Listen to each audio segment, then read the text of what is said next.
This year's team is no exception, with the likes of Stephanie White, Miss Basketball in the state of Indiana, Tammy Arnold, the heart of the best high school team in the country, and Shamiqua Holsclaw, the WBCA Player of the Year, who lost just 4 times in 4 years. Get a glimpse at the future of women's hoops next on The Deuce.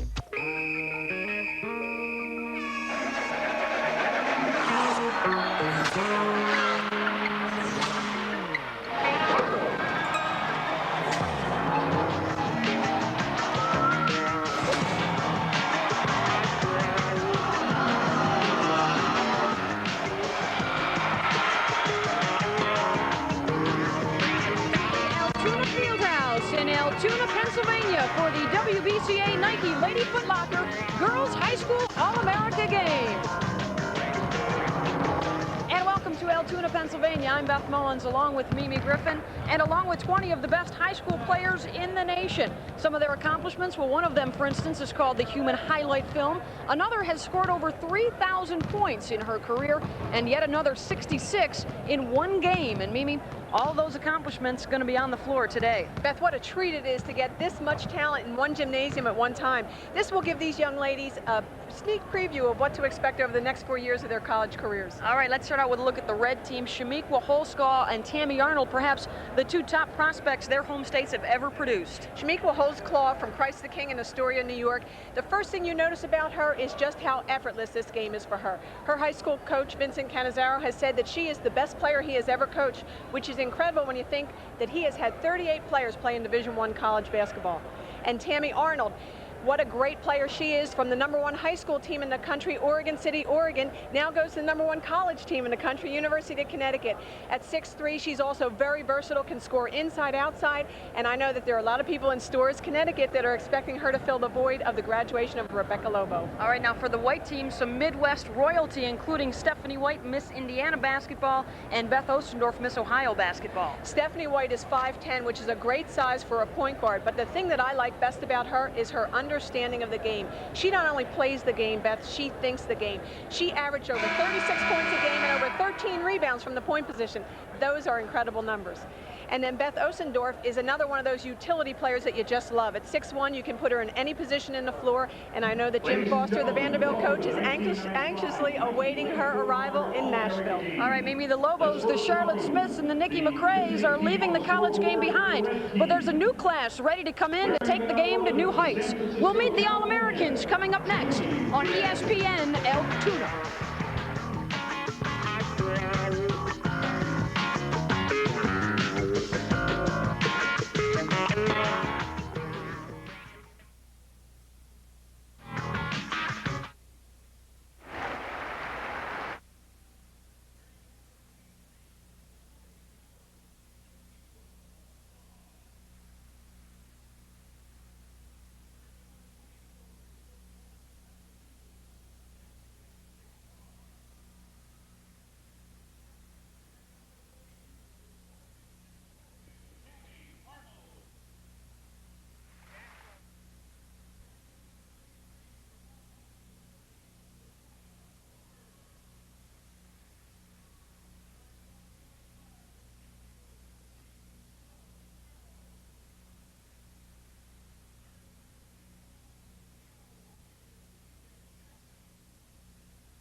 Today's ESPN2 basketball special is brought to you by Nike, who encourages you to participate in the lives of America's youth. Also by Lady Foot Locker. And by the Women's Basketball Coaches Association, proud to present the 1995 Nike Lady Foot Locker Girls High School All-America Game, the nation's premier showcase of girls high school basketball talent.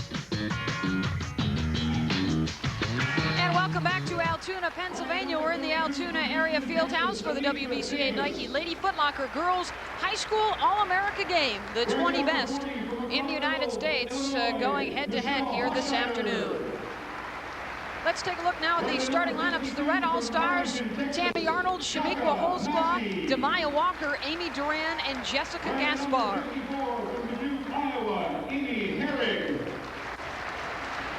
And the head coach for the red team from Oregon City, Oregon, is Brad Smith, coach of the national champions, according to the USA Today this season. Now the lineups for the white All-Stars: Chanel Wright, Beth Ostendorf, Shaka Massey, Dominique Canty, and Stephanie White. And the head coach for the white team from Baltimore Western High School, Breezy Bishop, 26 years coaching girls high school basketball. And you want to talk about some accomplishments. Breezy Bishop's coaching record over those 26 years is 462 wins versus only 94 losses. Now that's consistency. Not too bad at all. The assistants, by the way, for the white team: Pat Deegan from Vienna, Virginia, James Madison High School, and the assistant for the red team is Bob Koch from Norristown Area High School here in Pennsylvania. The states with the most WBCA All-Americans in the 4 years of this game. I guess no surprise, maybe the state of Tennessee is up there at the top with 7. No, they pride themselves on the quality of their girls high school basketball, that state of Tennessee. And the college basketball teams down there aren't too bad either. Yeah, huh? they got some pretty good programs. There's 2 girls from Tennessee in today's game: Paige Redmond and Consuela Sparrow. And some of the other breakdowns: Carolina and Texas with 6 apiece, California and Indiana. 5 WBCA All-Americans over the past 4 years. As we mentioned, this is the 4th year for this game. The first time this game has come to Altoona. I think the toughest decision for these coaches is who do you start when you have this much talent? How do you find the right combination? And chemistry, of course, a big part of any kind of all-star game, how quickly one team can come together that hasn't had any experience playing with the other 4 girls that are out there on the floor.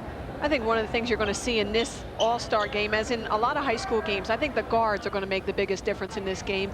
In high school especially, if you don't have a very good guard, you're not likely going to win a lot of games. These teams obviously have great guards. I would favor, I think the white team, though, might have a little more talent in the guard position. And we are underway. Shaka Massey and Demaya Walker jumping it up. This is Jessica Gaspar from Dartmouth, Massachusetts. Taken away by Dominique Canty.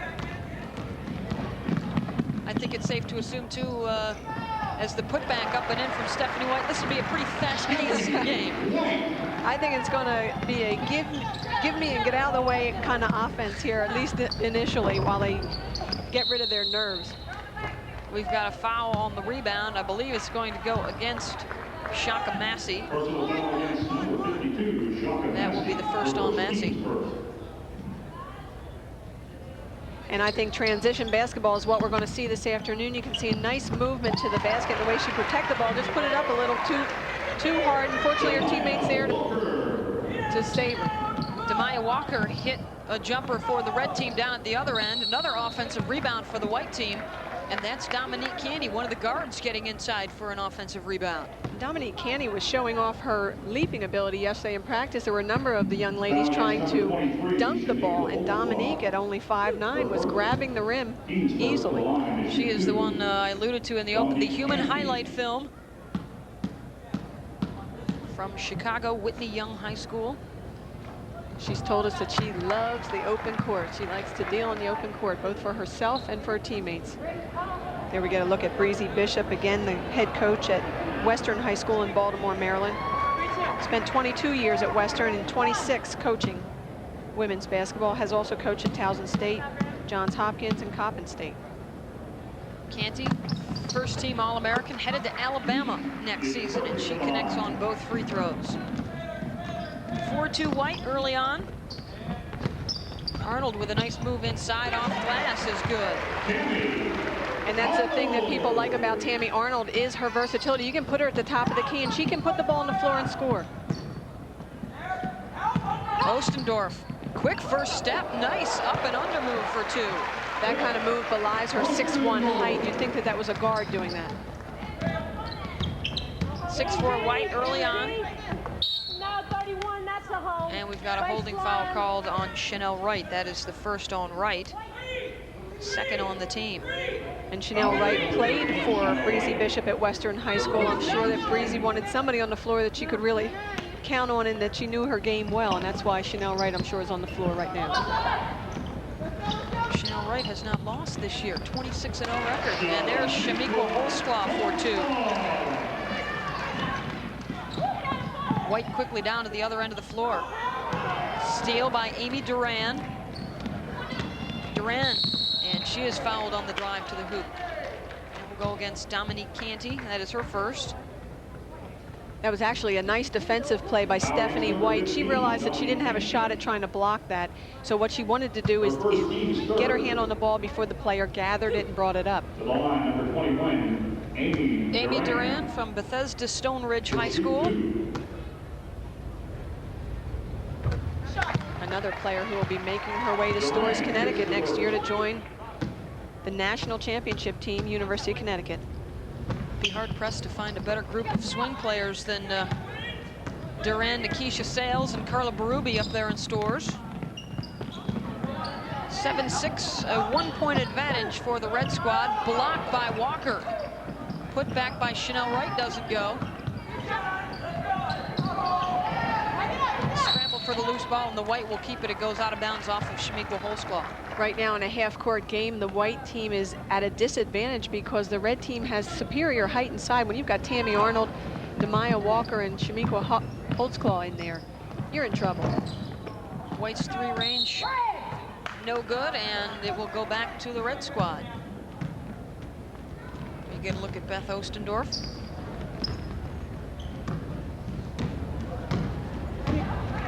Minutes gone here in the WBCA Nike Lady Foot Locker All-America game. Jessica Gaspar with a pretty spin move. Gaspar reminds me a lot of Jamila Weidman, who was another WBCA All-American and played in this game a couple years ago, is now at Stanford. Ostendorf, Shaka Massey. Shots off the mark. Holsclaw has it knocked away. Nice play by Dominique Canty to keep that one in play. And you can tell the White team really having trouble getting a sense of one another, not playing very well together at this point. There's an errant pass taken by Amy Duran.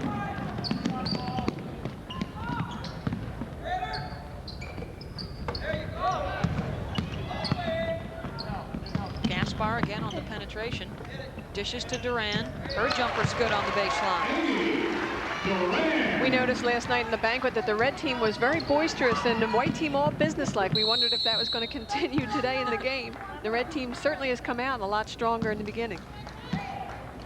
5 different players have scored for the Red as Stephanie White will head to the free throw line. White team continuing to push the ball up the floor the way they should, because if they can get something going in transition, that will help them to calm down in their half-court game as well. Substitution, 45, Consuela Sparrow, Miss Basketball in the state of Tennessee, replaces Tammy Arnold, who heads to the sideline. 2 points and 1 foul. Stephanie White connects on the first. Stephanie White broke Abby Conklin's scoring record in the state of Indiana. She scored 2,869 points in her high school career. I couldn't do that in 4 careers. I think the 2 of us combined, plus the entire staff, couldn't get that. She's often referred to as the female version of Damon Bailey back in Indiana. Gaspar, pretty dish to Sparrow. Good patience that time by Sparrow to get it up for 2. I think Jessica Gaspar heard me when I said that the White team has a little more talent in the guard position. She wanted to prove me wrong, and she's doing that right now. Elicited some gas from the crowd, and she's had a nice couple of passes. Good help defense from the Red Squad. Nice lob, Massey. Good position. Great lead pass, and that all started with a nice pin underneath by Shaka Massey, number 52 for the White team. Coming up on 4 minutes gone, Red 13, White 10.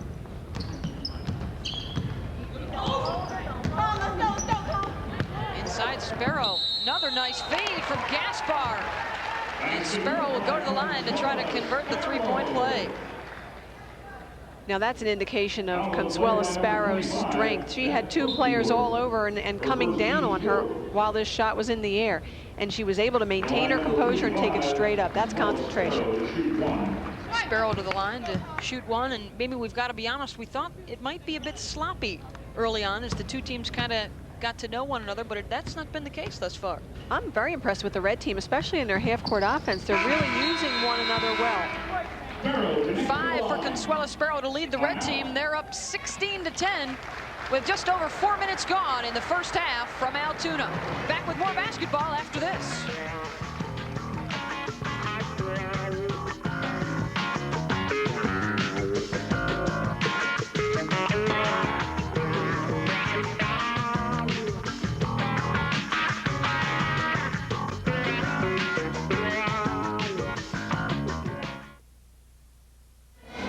You got that? 33. Yeah.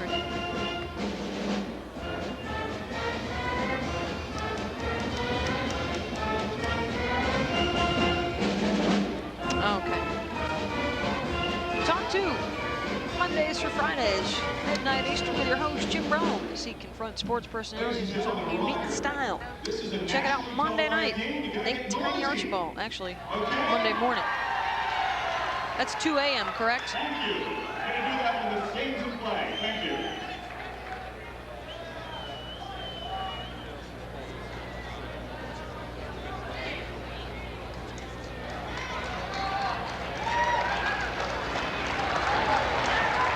The red team out early, leading 16-10, 15:55 to go in the first half here in Altoona. Check out Talk 2 on ESPN2 as Jim Rome, your host, confronts sports personalities in his own unique style. Monday at 2 a.m., Jim's with Nate Tiny Archibald on ESPN2.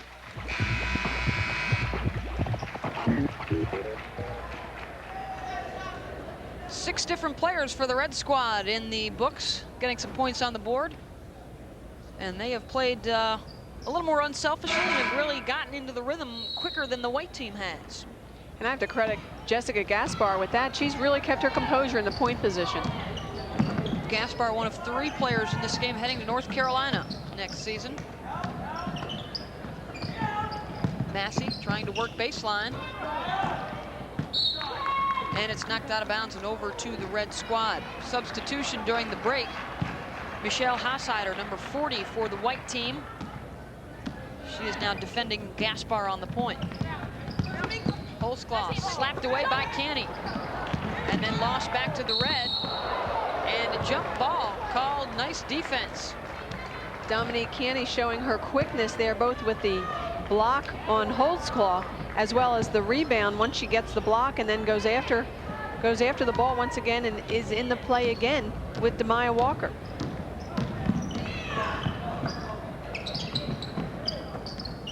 Hassider looking for the lob and a little too far for Massey to get a hold of. Some more substitutions now checking in. 22 is Julie Lake for the red team. Also in at point and with the ball is Jamie Red from San Francisco. And number 51, Takia Jackson from Seattle Franklin High School. Smart strategy on the part of the red coaches. They just platoon their players so that they get used to playing as a unit. White will try for 3 and connects. I think sometimes these players come into the game and they don't want to look or appear too selfish, so they try to pass the ball a little too much, and Stephanie White can light it up from the outside. She ought to be doing that more often. 37 point per game average in her senior season.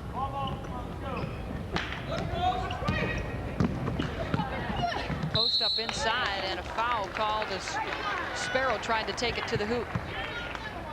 She had the height advantage inside. And Beth Ostendorf on that defensive play, really a nice, as I mentioned, versatile player. She's got good quickness for her size. Host of substitutions checking on. Amy Herrig, Paige Redmond, Laquan Stallworth, and Anitra Davis now in for the white squad.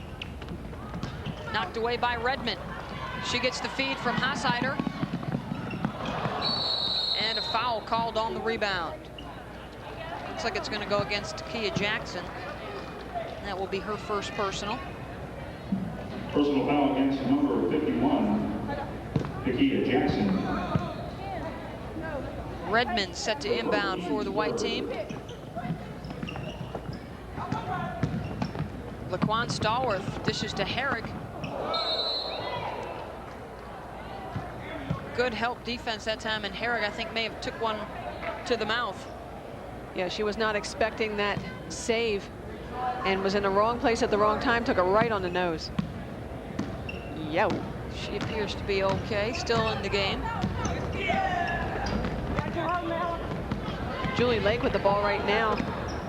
Won both the three-point shooting competition yesterday and the free throw shooting competition. Has a great outside shot. Redmond gives it up to Stallworth, and she's fouled on the drive. Laquan Stallworth on her way to Louisiana Tech next year. She reminds me a lot of Pam Thomas, the point guard for Louisiana Tech when they made the Final Four and lost in the championship game to North Carolina. Nice pass by Redmond back, sees the floor well, and Laquan Stallworth just not tall enough to be able to get that shot over Jamie Redd. Stallworth misses on the first. She's one of a couple of players in this game that has nearly 3,000 points, check that, in their career, over 2,800.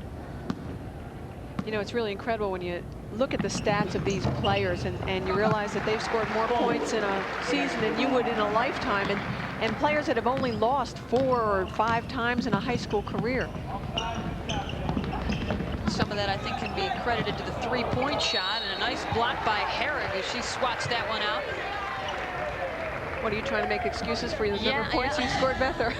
For my shortcomings in the record book. Nice swat by Amy Herrick. Of course, their hard work, their athleticism, that all had something to do with it, too. I think that has a lot to do with it, as a matter of fact. Takia Jackson. I don't think I would have scored any more points, even if they did have the three. And the ball will go over to the white squad. I like that player, Amy Herrick. She's on her way to Iowa, and really a solid, fundamental basketball player. Vivian Stringer is, I'm sure, very happy to have her services for the next 4 years. Redmond will try for 3. Off the mark, Jamie Redd has the rebound, lost it, but it went off of Anitra Davis out of bounds, so the Red will keep it. Jamie Redd's the kind of player that always just seems to be around the ball. She's a point guard, and yet was the one inside there for the Red team in position for that rebound. Julie Lake, good defense from Hassider. Redd will try for 3, and it's good. When in doubt, jack it up. I said during the banquet last night that I thought Jamie Redd never saw a shot she didn't like, and that just proves it. She's headed to Washington next year, one of a couple Pac-10 players in today's game. Stallworth will try just inside the line for 2. Shooting percentage is pretty good here in the first half. Sparrow, Herrick got a piece of that one again. Davis off the mark. Stallworth now 4-on-3 break for the white team. And Redmond called for the travel.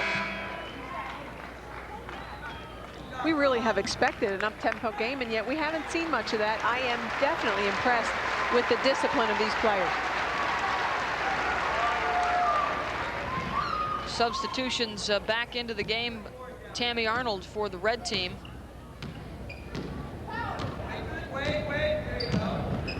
And also Chanel Wright returns to the white lineup. Turnaround, Takia Jackson off the mark. Wright, outlet to Stallworth. Stallworth, little dipsy-do for 2. What, do you think you're going to block it? Let me just double pump once. Right back at you, Jamie Redd off the mark. Herrick hands it off to Stallworth. Again, the white on the run.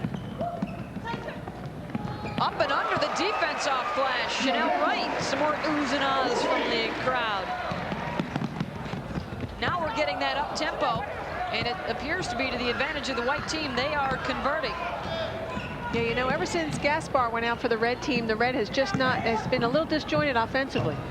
Turnaround, Davis doesn't go. Right, another strong rebound, and she's fouled on the shot. The white team in transition has grabbed the lead by 1.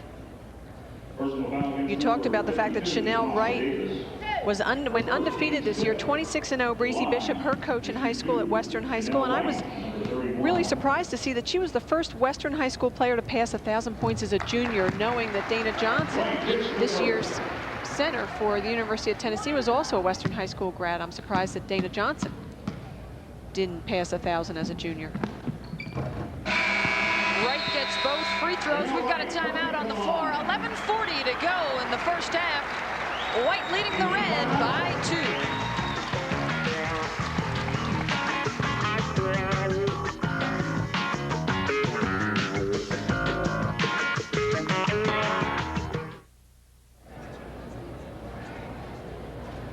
We ought to comment on those blue shorts. They look awful.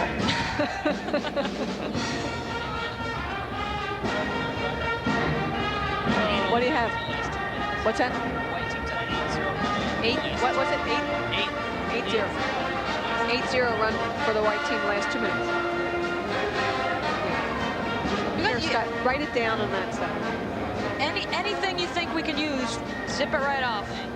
We'll edit you. Yep. Okay, good.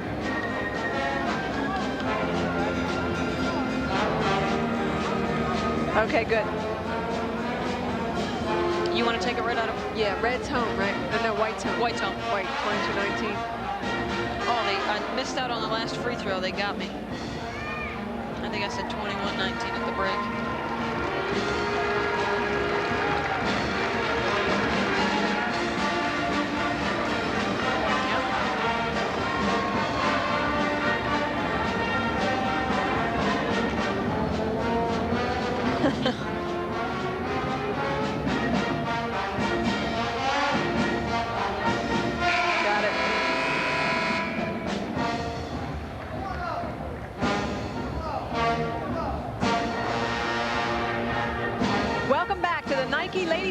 Girls High School All-America game where the white team on an 8-0 run in the last 2 minutes has taken the lead 22-19, and that's one of the reasons why. Chanel Wright from Western High School in Baltimore, Maryland, and the move was so pretty. Nearly taken away by the white team, and good hustle from Paige Redmond to get down on the floor to come up with a loose ball. Nobody picks up Laquan Stallworth. She's off the mark. And the rebound to Takia Jackson.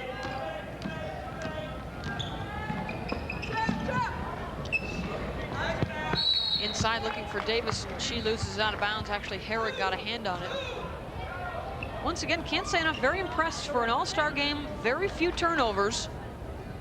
A lot of discipline. These are players that want to showcase their talent, and yet they are really keeping the team aspect in mind here and trying to use one another both offensively and helping on defense.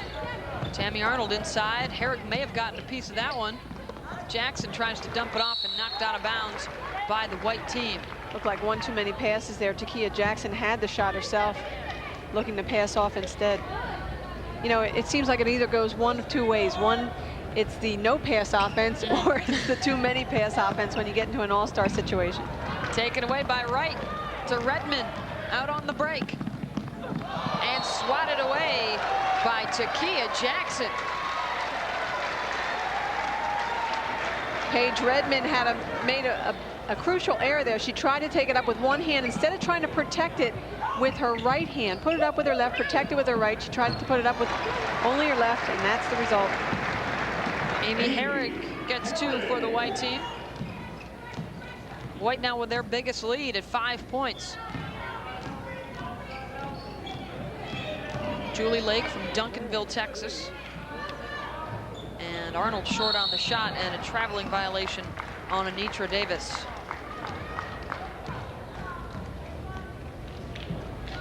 Mimi, what is going to be the biggest adjustment for these players as they take the step to the next level? I think across the board, most high school players will tell you that defense is something, defense on the collegiate level is something they've never experienced before.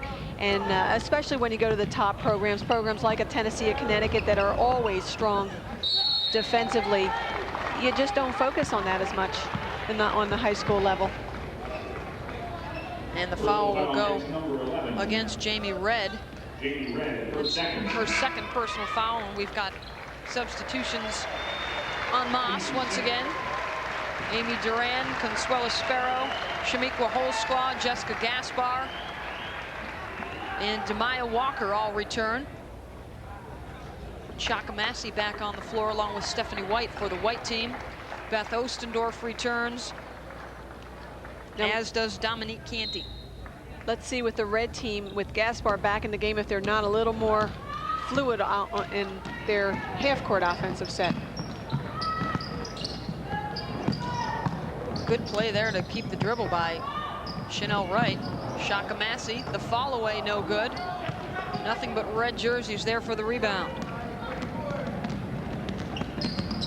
Gaspar, no one stops ball, in and out. 3-on-2 White. Second opportunity, no good. Canty fighting for a third chance. Duran loses it, and there's Canty to finish it off. I think one garbage bucket there. A little garbage. One of the other things you're going to notice is most of these players are trying to rely solely on physical talent to get those rebounds. There isn't a player that's boxing out or putting their body on another player's to try to create some space for themselves.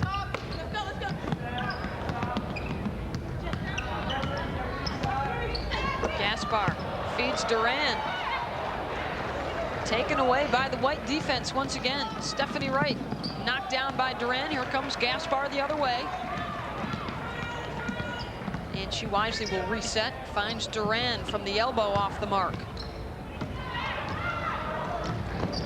Dominique Canty. 1-on-3 and swatted away by Walker. Beth, you knew when she crossed that half-court line, we saw that look in her eyes. There was no way she was going to stop. There were 3 red jerseys in front of her, but hey, who cares? Look at this. We're trying a little hesitation dribble now. Here comes another red jersey, but we're just going to go up anyway. She had her eyes on the prize. Nice body control by Demaya Walker. Hossider somehow gets it to Ostendorf, in and out. Shaka Massey is fouled by Shamiqua Holsclaw. That will be the first on Shamiqua. Well, we talked a little bit about the size advantage for the red team inside, but it's been the white that has done a good job, particularly on the offensive glass. Yeah, they're doing a much better job in the latter part of this first half than they did early on. Shaka Massey signing with Arkansas just this week. She, along with Jamie Red, 2 of the top prospects that were still around heading into the signing period. Massey now with 4 points. 27-19. The white leading the red. The WBCA Nike Lady Foot Locker All-America Girls High School game. This is Stephanie White behind the back to Hossider. Tries to muscle it up, can't get it to go, and Amy Duran has it for the red. Pretty feed by White. I think one of the other adjustments, you asked me about adjustments, I'm not sure Stephanie White's going to be able to do too much of that on the college level. May want to wait till her sophomore season before she pulls that out of the repertoire. Yeah, I don't know. They love that in West Lafayette, but I'm not sure Lynn Dunn, Purdue's coach, would be too happy if she did it too many times. Certainly would bring the people back to another game. Absolutely. Consuela Sparrow to the free throw line. You talked about the fact that Consuela was the Miss Tennessee basketball in 1995 from one of the great high school programs in the country, Shelbyville Central in Shelbyville, Tennessee. Rick Insel, the high school coach there, he chaired the selection committee for this high school All-America game. And Rick also just surpassed a milestone, winning his 500th game this season. Consuela, the 3rd player from Shelbyville to take part in this game, along with Michelle Johnson and Mariah Lonergan, both members of the '92 All-American team.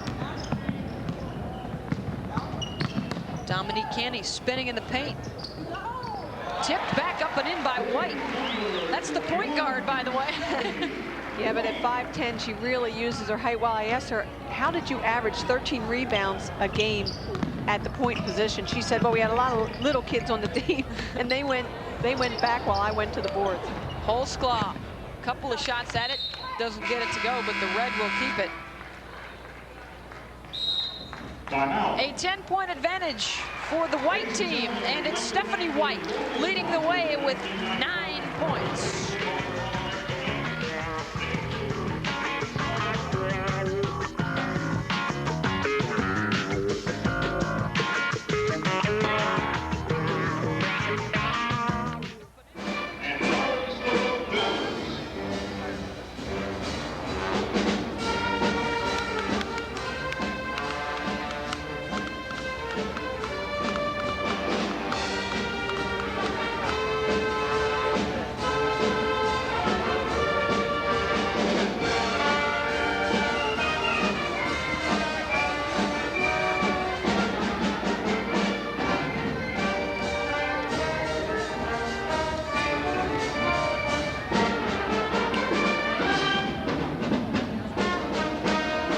Who's your number 1 pick, Mimi?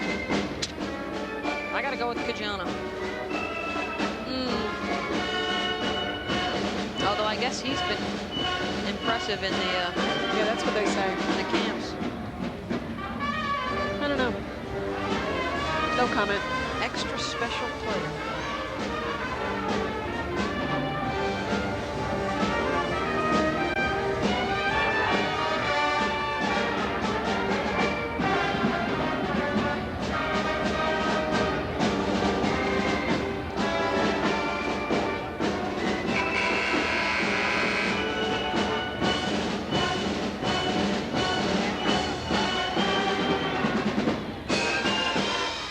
Team is taking control of this one in the first half. 29-19 our score at this WBCA High School All-American game.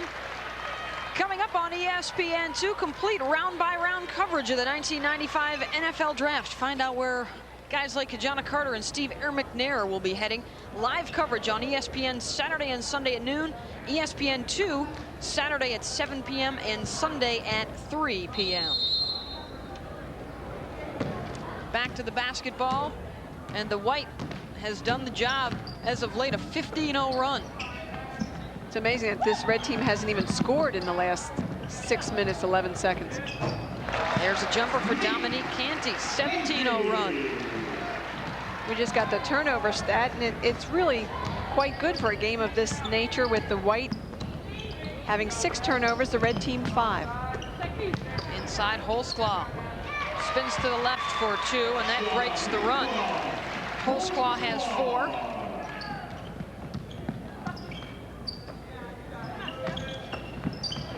Stephanie White, the turnaround is good. She's into double figures now with 11 points. Well, you can tell that she is used to just scoring from all over the floor.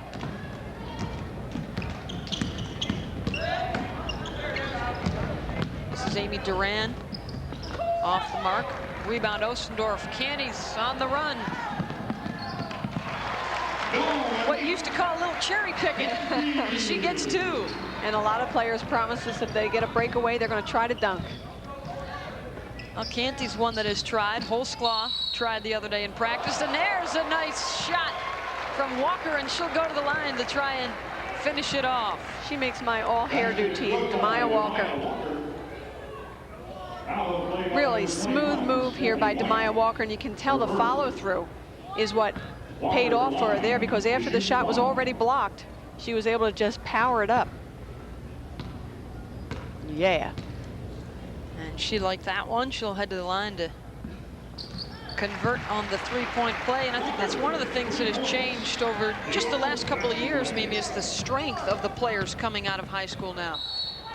And you wouldn't even think that Demaya Walker would be that strong. She's slight of build, and yet her strength is very deceptive. Walker has 5 points.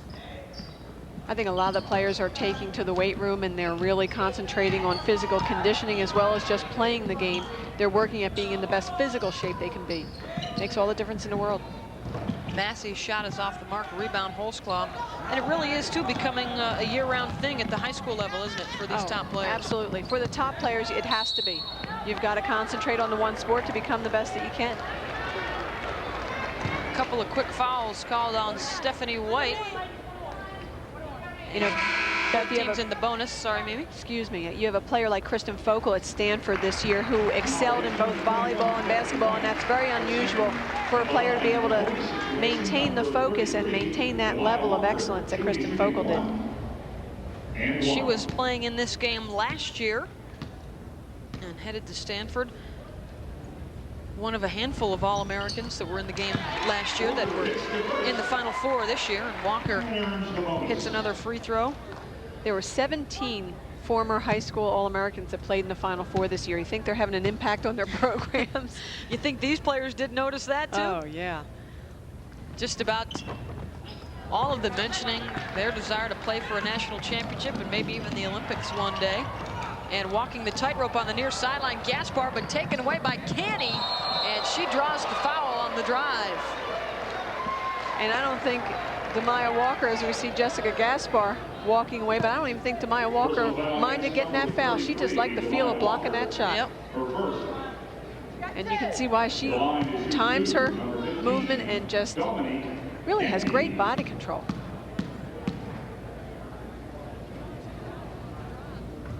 And Canny hits on the first. That was the first foul, by the way, on Walker. Dominique Canny was the MVP in a Boys from the Hood tournament.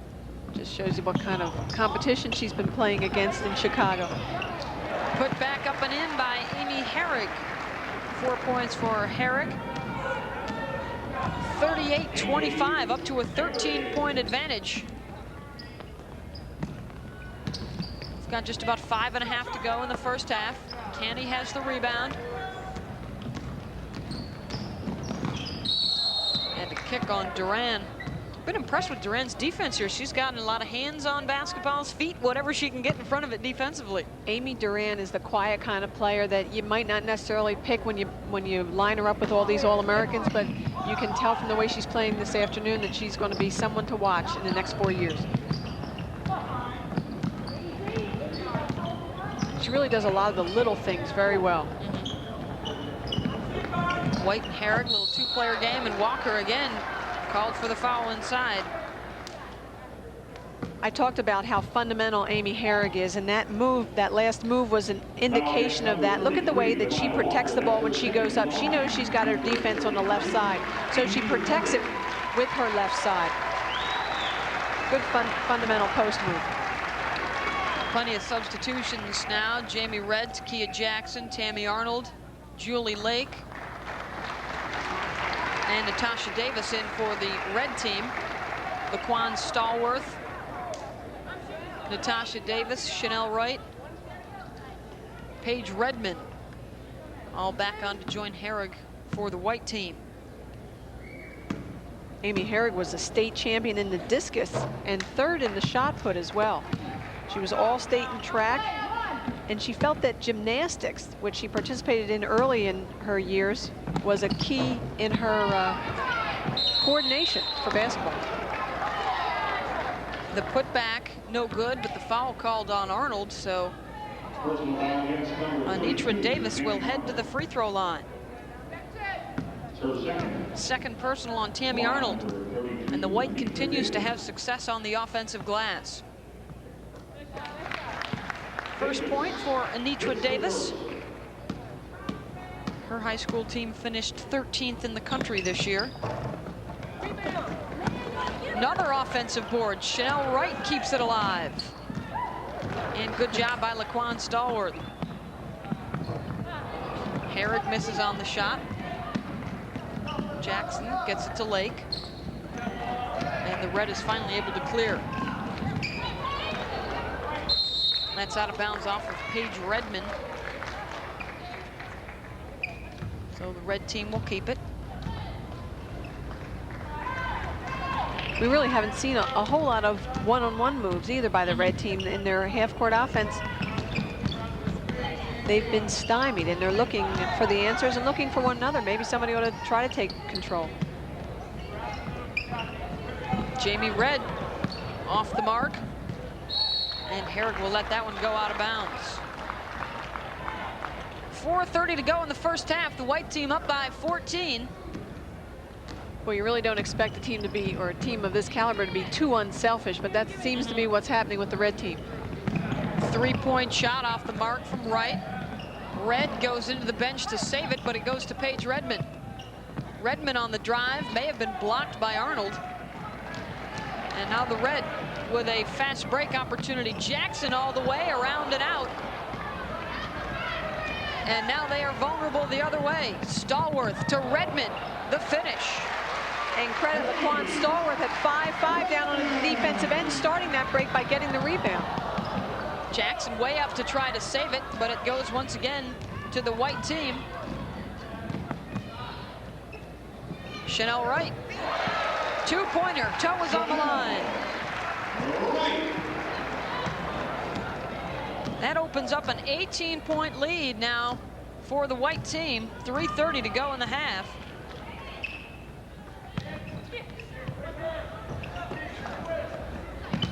Arnold with the left hand off glass is good. Arnold. I think we ought to comment on the blue shorts for the red team. Beth, they were supposed to have had red shorts, but were lost somewhere in transit and had to quickly recoup yesterday. Went out to sporting goods store and bought themselves some blue shorts. A little improvisation done by the parties involved. That was Amy Herrig, by the way. And crashing the boards, Takia Jackson, I believe, will be called for the foul. Foul against number 51, Takia Jackson. That is the second personal on Takia Jackson. So Paige Redmond will toe the charity stripe. Situation, number 22, Paige Redmond, she'll be shooting 1. Paige Redmond is another long-range shooter that Jim Foster is anxiously awaiting her arrival in Nashville as well, but it's her defense that really impressed Coach Jim Foster when he first saw her play. And she converts on the first. Redmond also seems to have that coach on the floor type of mentality. Absolutely. She helped lead her team to the state final for the first time in 19 years and then lost to Shelbyville Central in the state championship game. Redmond cans both. She's got 4. And the white team has bumped up the lead to 20 with 2:52 to go in the first half.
Hotbeds in the country, Altoona, Pennsylvania, and it's been a warm reception for the All-Americans this week. Right now, the red on top, or excuse me, the white on top by 20, and all-star recruiting has been done by some of the top programs in the country.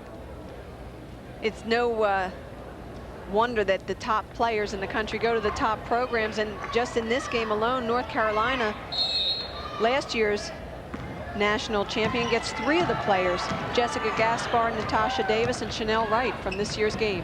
Field goal percentages white over 40%, the red just under. Difference being the White has just had more opportunities, and a foul on the drive. Doesn't seem like we've talked about the Red players are really looking for their opportunities. No one's looking to create anything. It was a surprise to me when Shamika Holtzclaw was in the game that she didn't look to go one-on-one more. Red hits on the first free throw. Red hits the first. She's got 4 points. Jamie Red from International Studies High School. Her former high school, Wilson High School, closed, and she transferred to International Studies and took a team that was 2-19 to a 29-3 record this year. Not a bad turnaround. Julie Lake. So the Red will try and cut into the deficit here prior to the half. Tammy Arnold spinning with the left. Maybe they've had some decent shots. They're just not getting them to go down here in the first half. No, and it doesn't even seem like it's nerves, because I don't see nervousness with the players. They're just not finishing their shot. Trying to find Herrig inside, but Davis got a hand on it to knock it out of bounds. It's the kind of thing, and as we look at Breezy Bishop once again, the coach of the White team, it's the kind of thing where the players, just a half a second off their normal timing of when they receive a pass or when they take the ball off the dribble, can really affect their shooting, and I think that's what we're seeing this afternoon. And Red is fouled by Herrig.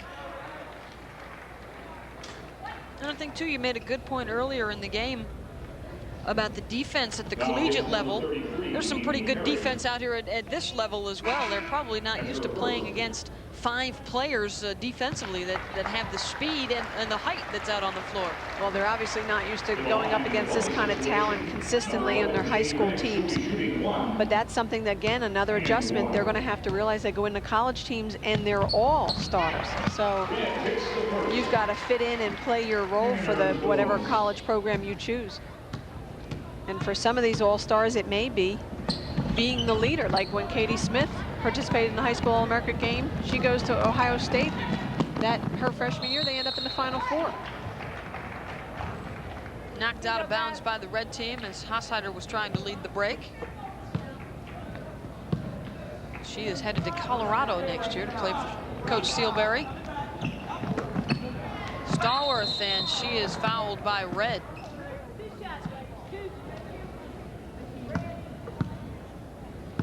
I believe that's the 3rd personal on Jamie Red. Foul is number 11, Jamie Red. A nice movement to the basket by Stallworth, but look at Jamie Red, just a little out of control there with trying to block that shot. Not in position and still trying to make the play. Quan Stallworth, her 6th point. She is a 2-time All-State performer. Her team of Silsbee High School in Silsbee, Texas, was 35-2 this year and a state runner-up in Texas 4A division. Good offensive rebound. The putback goes. All in a day's work. Natasha Davis, the chance for a 3-point play. I think Natasha Davis just sort of looked that ball in the basket. Once the ball went up, and she's in good rebounding position and was blocking out nicely. And as she's walking away, although you can't see it in the camera, she just looked at that ball like, hey, go in, would you? Nice follow here. And you can see she's looking at that with an attitude. Yep. She misses on the free throw, and the White quickly the other way. Paige Redmond. Pull-up jumper no good. Stallworth chases down the rebound. 3-pointer is good. That shooting form indicative of why she was able to score over 2,800 points in her high school career. Stallworth, the 2nd White team player into double figures. She has 10, and the foul inside. Looks like that will be another one on Shaka Massey. Good pin down low by Tammy Arnold, but once she got the lead pass, she hesitated a little bit with Shaka Massey coming into her face. Again, a lot of these players don't have to go up against this caliber or this size of player in their high school career, and all of a sudden, whoa, you turn around, there's somebody you're looking eyeball to eyeball with.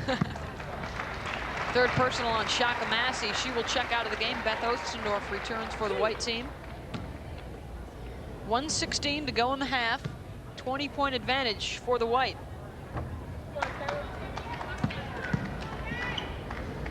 Tammy Arnold enjoying 3 state championships in the last 4 years. and they were ranked #1 nationally by USA Today. That's Oregon City High School in Oregon City, Oregon. And according to her coach, Brad Smith, who is also on the bench for this game, the best ever to play in the state of Oregon. Three-pointer, Ostendorf off the mark. And that one will go back over to the red team. I haven't noticed that 30-second shot clock going down below 20. I don't think we've been close to having that go off. Probably don't have to worry about that one in a game like this. We were concerned because the shot clock was on the floor and we wouldn't be able to see it, but it doesn't make any difference. Long rebound, chased down by Laquan Stallworth.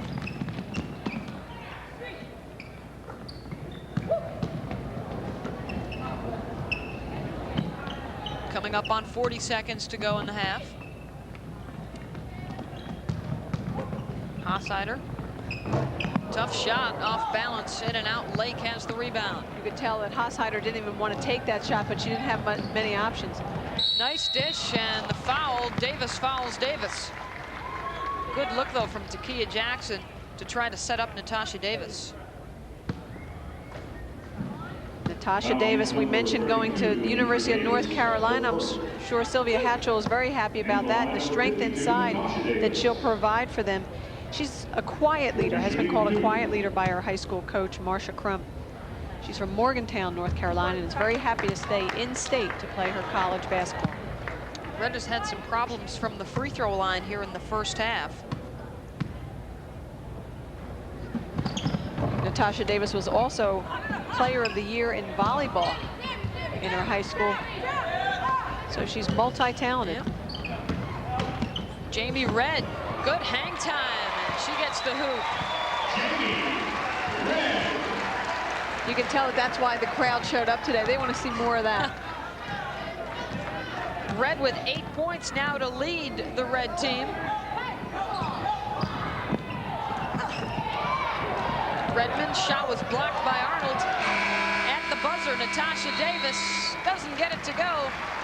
And after the first half of play, the white team 52, the red team 35 in the WBCA Nike Lady Foot Locker High School All-America game here in Altoona, Pennsylvania. Back with our halftime activities after this.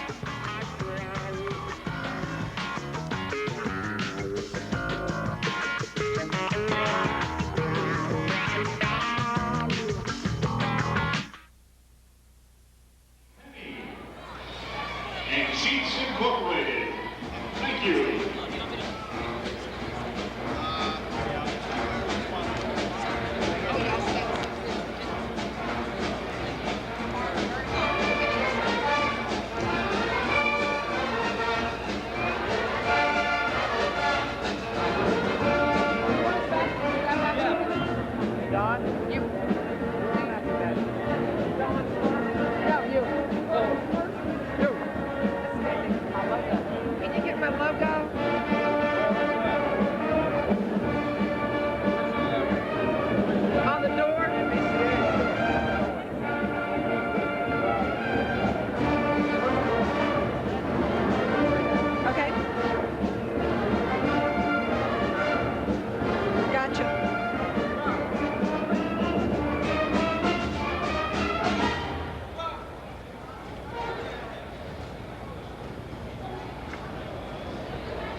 To Altoona, Pennsylvania, the white leading the red at the halftime of the high school All-American game, 52-35. Let's head now courtside to Mimi Griffin. Thanks, Beth. And joining me right now is Betty Janes, Executive Director of the Women's Basketball Coaches Association. And Betty, I know that this is a big year coming up for the WBCA. It's the 15th anniversary of your formation. Why don't you talk a little bit about the development of your organization? Mimi, thanks. Congratulations to you for doing such a great job with women's basketball. Charlotte will be our 15th convention. We have just left Minneapolis with 1,700 registrants, and we will swirl into Charlotte with probably about 2,000, celebrating the 15th birthday of the Women's Basketball Coaches Association with 3,500 members strong. Well, let's talk about those members. Exactly who or what comprises the membership of the WBCA? Large percentage of our membership right now are college coaches, but because of this game today, this is one of the things that our high school coaches are asking for, which is an event that will showcase their athletes. So we're after the high school members as hard as we can go. Our committee that is here today is after our high school coaches. So we're hoping that this event that is being shown nationwide will bring a lot of members into the WBCA who want to do good things for high school coaches. Now, you mentioned your national convention, which is held annually at the NCAA Final Four. Are high school coaches welcome to your convention? Always. We had a tremendous number this year in Minneapolis, about 300, and with it being in Charlotte next year, which is a large percentage of our populace, we will expect anywhere from 500 to 700 high school coaches that will make the drive to Charlotte to participate in our educational seminars. Let's talk about this high school All-America game, because I know you're very proud of it. What about the selection committee? There's 10 players on each team. Surely there must have been thousands of players that you considered. Coach Rick Insel has chaired our committee for this year, and he starts them every Sunday, the last Sunday in January, and they begin to review about 300 players. They spend about 7 Sundays, about 2 to 3 hours each Sunday, evaluating those players and whether or not they would qualify to participate in this high school All-American game. I'm real proud of him. I know he is. I can see the committee sitting over there right now, very boasting of these 20 players. So it's a tough process, and they spend numerous hours on the phone debating who these 20 will be. And how do they get the initial core group of players to consider? Do coaches nominate players across the country? We ask every high school coach in the country to look at nominating through our WBCA membership. And that's how it's done. With the way our sponsorship is right now, there might be availability of nomination forms in sporting goods stores beginning next year that will really encompass and expand our whole nomination process. Well, I want to congratulate you on the growth and development of your organization over the last 15 years. For the next 15 years, is there any one thing that you hope to accomplish? I think the biggest thing is we want more events, more things that will promote the sport. We feel like our board of directors charges our staff to come up with ideas and events that will make every little girl in this country want to play basketball. Well, thanks for joining us at halftime, Betty. And you stay with us, because we'll be back with more halftime activities after this. Good, thanks. Good luck, Dawn. Sorry, Mike.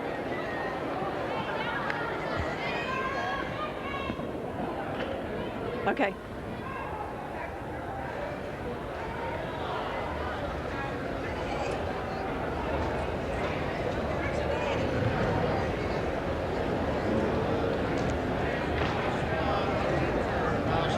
Out of state.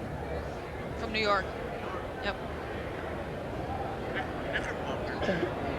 Knickerbocker. Yep. Mike, is Beth taking it again? I'm actually a Sixer fan. Okay. Okay.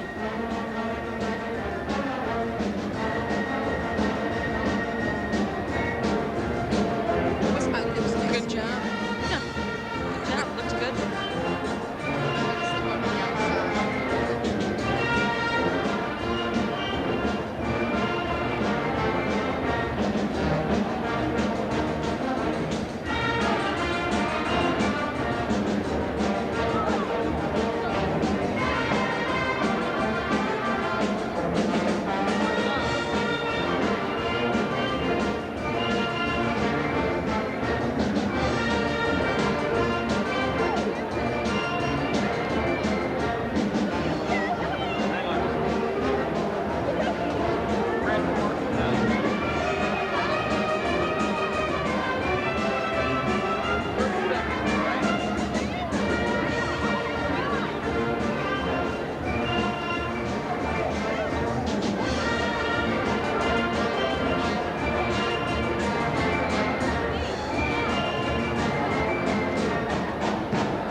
35, and let's head back to Mimi Griffin with another special guest. Thanks, Beth. And I have the distinct pleasure to welcome Dawn Staley, three-time All-American from the University of Virginia. Dawn, for those of us who just loved watching you play at Virginia, we haven't seen you in a couple years. What have you been doing? Actually, I've pursued a professional career over in Europe. I played in such countries as Spain, Italy. I went down to Brazil, and I ended up playing in France this year.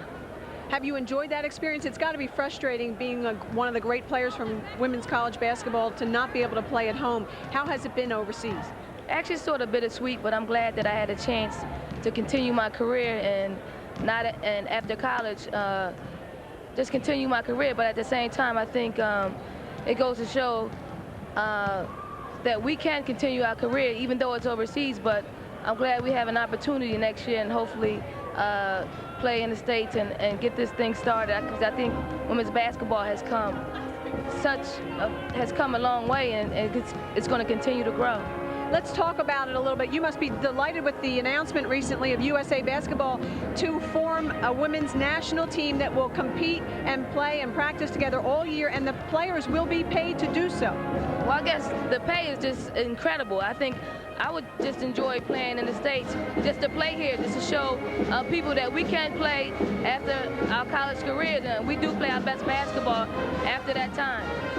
You've had an opportunity to play for the U.S. national team, and do you feel that this move to have a full-time team and a full-time coach was necessary in our efforts to pursue a gold medal at the Olympics? Well, I think if the sponsorship is going to be that committed to this, I think we're going to have to be committed to them and give them a full year of great basketball, great coaching, and hopefully it'll turn American basketball around and we can win the gold. You got the Olympic trials coming up in just a couple of weeks. Are you ready? I'm not ready at this point, but I will be ready. And that's a promise. Thanks for joining us, Dawn. We'll be back with more halftime activities. Come back to Altoona, where the white team enjoys a 17-point lead.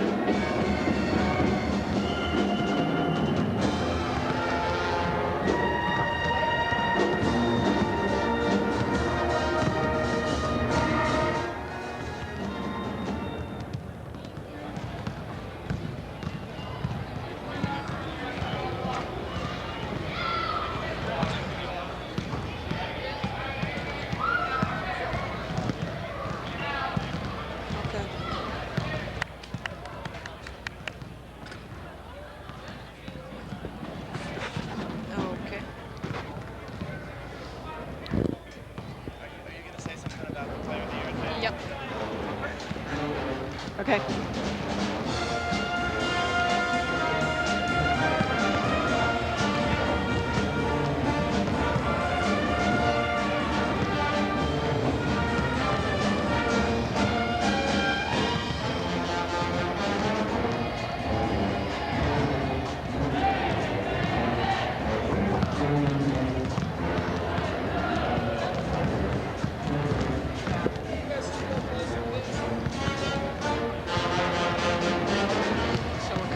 Score and then head right to the highlights.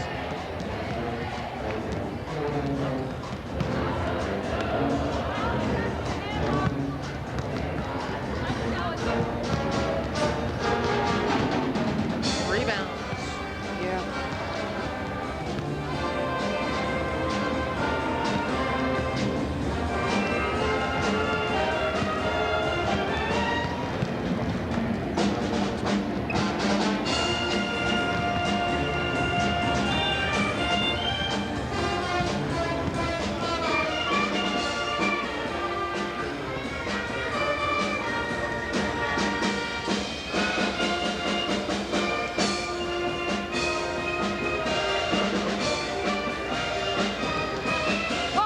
Altoona, the white leading the red 52-35 in the WBCA Nike Lady Foot Locker High School All-America game. Glad you could join us in the Altoona Fieldhouse for this one. Beth Mowins along with Mimi Griffin, and Mimi, impressed with the play of the white club in that first half, especially the guards that you talked about. The white team took a little while to settle in, but once they did, I am very impressed with their composure and the way they're playing in the half court. They're also mixing it up a little bit with both transition and half court offense. All right, let's check out the highlights now from that first half of play.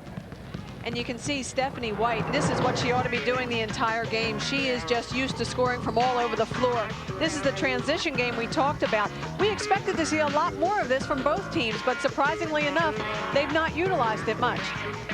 The red team, on the other hand, they've gone inside a lot because they've got a lot of strength inside. And Demaya Walker is one of them. Look at the way she's able to power that ball up even after being blocked by two different players. We talked about the strength of the inside, but they also have some great guards outside. Jamie Redd is one of them. She is explosive, can score off the dribble or with the three-point shot, as we see. And a bit of a surprise in the first half was the way the White controlled the rebound. Well, I think that's what's leading to the 17-point lead, 28 rebounds. A lot of those were second chance points, and that's why they were able to build up such a commanding lead. All right, and now a special presentation for you today, as the Rawlings Player of the Year Award with Jenny Eckert will be presented to Shamiqua Holzclaw. And let's check in with our PA announcer, Kim Mayer. Ladies and gentlemen, boys and girls, at this time, we ask you to direct your attention to center court, where Rawlings Women's Sports Development Manager Jenny Eckert will present the 1995 Rawlings WBCA National High School Player of the Year Trophy to this year's recipient, Shamiqua Holzclaw. Shamiqua from Christ the King High School in Astoria, New York, was selected as this year's Player of the Year by the WBCA's High School All-America Selection Committee. This 10-member national committee spent countless hours researching, reviewing, and discussing many deserving candidates for All-America and Player of the Year honors. After a series of conference calls, balloting, and careful consideration, this dedicated committee selected the 20 finest seniors as All-Americans and Shamiqua as the Player of the Year. Ladies and gentlemen, let's give a warm round of applause to the 1995 Rawlings WBCA National High School Player of the Year, Shamiqua Holzclaw. Shamiqua Holzclaw picking up a special honor here at the All-America game, and we'll see if she can help the Red get back into this one. We'll be back to Altoona right after this.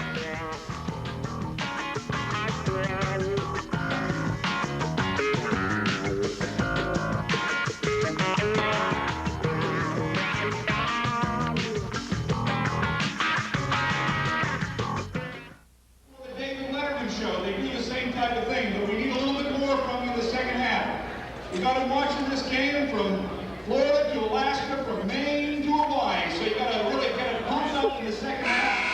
And let them know why Blair County is the hotbed of girls high school basketball. Thank you. And also at this time, let's thank a few more of our local sponsors: Central Bank, the Alton Area School District, the Convention and Visitors Bureau of Blair County, and Hayes Large Architects. Thank you. Where's Holzclaw and Arnold?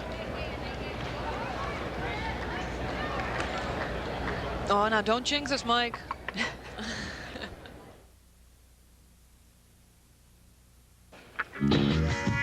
Today's ESPN2 basketball special is brought to you by Nike, who encourages you to participate in the lives of America's youth. Also by Lady Foot Locker. And by the Women's Basketball Coaches Association, proud to present the 1995 Nike Lady Foot Locker Girls High School All-America Game, the nation's premier showcase of girls high school basketball talent. The white team leading the red team 52-35 as we head into the second half. And the red team trying to get some support from the crowd to try and get them back into this one. Stephanie White with 11 points and Laquan Stallworth to lead the White. Jamie Redd with 8 and Demaya Walker with 6 for the red team. And who does the red need to look to here in the second half, Mimi? Well, noticeable by their absence are Tammy Arnold and Shamiqua Holzclaw on the red team leading scorers. So I would expect both those players to step their games up in this second half. It's the White out on the run, and it's Stephanie White with the hang and the hit for 2, and she'll go to the line. Stephanie White reminds me a lot of Katie Smith at Ohio State. She's not quite as strong as Katie Smith, but in terms of her ability to just do it all and the way she understands the game and thinks the game. This kid can just flat out play. She is the parade player of the year, and she now leads all scorers with 14 points. And it's back up to a 20-point white team advantage. Jamie Redd has it stripped. Amy Herrick double-teamed. Beth Ostendorf tried to get it to Chanel Wright, but there was Holsclaw to take it away. Holsclaw will stop and pop off the mark. Ostendorf, White, Canty, Chanel Wright, and Herrick start out the second half for the white team. Gaspar, Redd, along with Holsclaw, Sparrow, and Davis out there. You know, this is the way I thought that the game would start. Here we are in the second half. I think they've just gotten their wake-up call, and all of a sudden they're off to the races. Pretty dish from White to Ostendorf.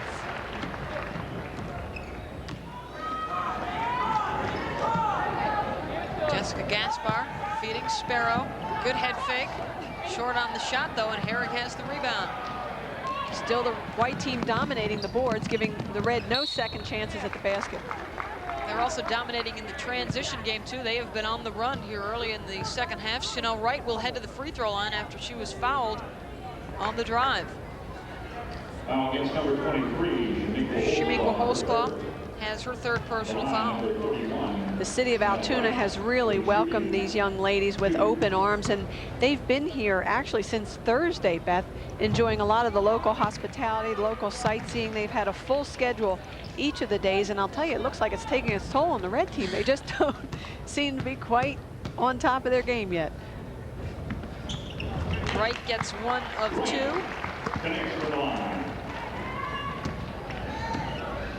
58-35, the white team on top. Minute and a half into this second half. Sparrow, she's got a nice head fake. That time she gets the two as well. She's got nice power in her legs as well. Herrick blocked by Davis. Even though Herrick was blocked, that's still a good move, a good fundamental baseline move for any post player, and the strength to be able to maintain position.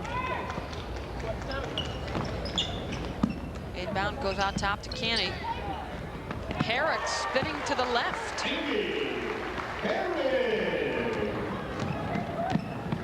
Big Ten foes take note of that spin move.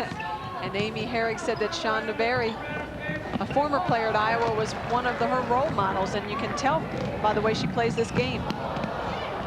Canny tried a behind the back and knocked out of bounds by Jamie Redd.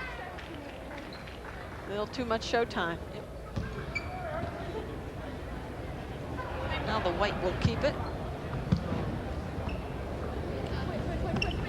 I'll tell you what a game like this does for these players is it makes them appreciate their high school teammates a lot more of how they just fit one another and how well they played together.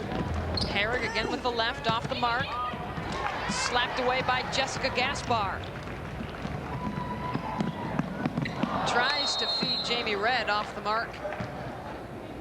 Red team just has not been able to make the connections today as well as the white team has. No, they, even with each other, have not been able to pass the ball, have not been able to utilize one another offensively and even defensively and rebounding wise.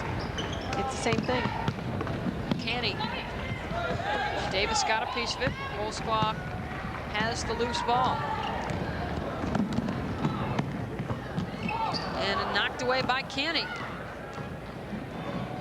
She will take it all the way for two. Impressed with just the smoothness of her game. Dominique seems to do a lot of things well defensively. She's right there. Nice move underneath. Nice pass by Sparrow. That was the feed of the day thus far, and no surprise it comes from Gaspar. Ostendorf around and out.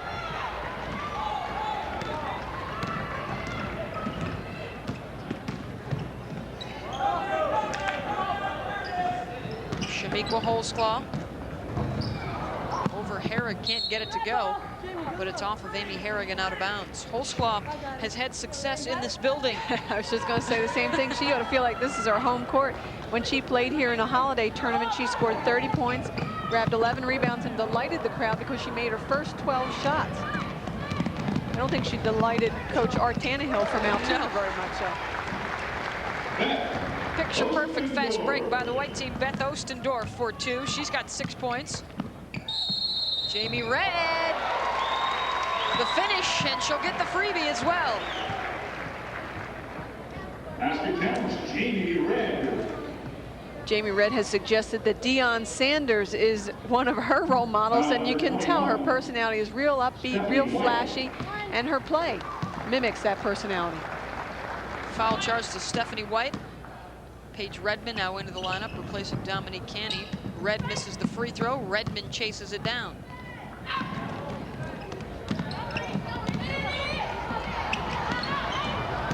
Missed opportunity for the red team, and then Jamie Red commits the foul on the reach. And that will be number 4 on Jamie Red with 16 minutes to go. Number 11, Jamie Red, her 4th. So Red will have to be careful. She will stay in the game. She feeds Gaspar on the break. And Gaspar has 2. And Jamie Red wanted to get called for a little goaltending there, grabbing the rim as the ball goes through. 64-43, the white team on top. After a brief stint where the red led early in the game, it's been the white team that has taken over. There's a takeaway by Consuelo Sparrow.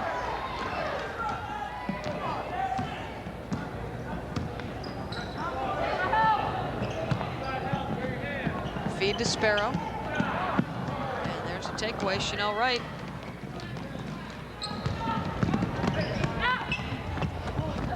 She misses on the shot, rebound to Holzclaw. Jamie Red has Sparrow with her. Red's gonna take it all the way herself for 2. Jamie Red just figures if no one else wants to step up, I'll take it. I'll do it. Even does it now for Red to lead the red. And a turnover by the white team, and sense a little momentum shift here, turning toward the red team's favor. They're still down 19, but trying to make a move on the white. We'll be back to Altoona. More basketball after this.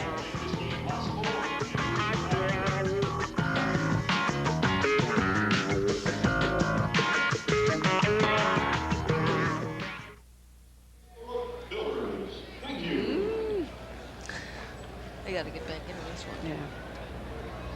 A reminder, you can still get your program booklets when you leave. Booklets are available and on sale in the lobby. Thank you. Okay, good.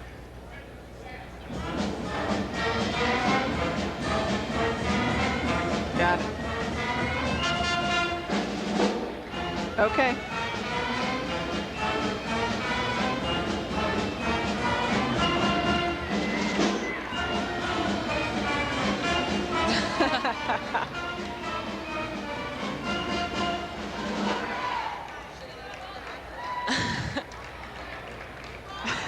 Trip them as they run by.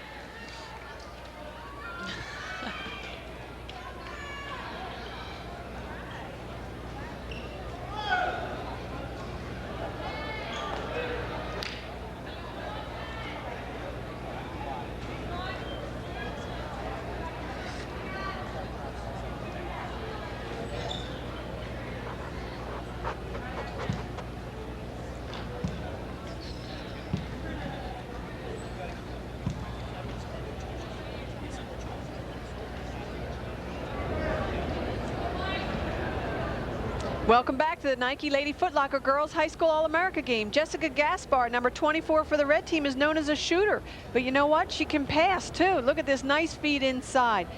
Jessica Gaspar's father is the boys coach at Dartmouth High School in North Dartmouth, Massachusetts, and was also a leading scorer at Boston State, all-time leading scorer there. Turnaround doesn't go from Takia Jackson. Gaspar going to North Carolina, maybe, but her godfather is Pete Gaudette, who's a coach at Duke for the men. the interim head coach this year. And Davis is fouled on the shot by Kia Jackson.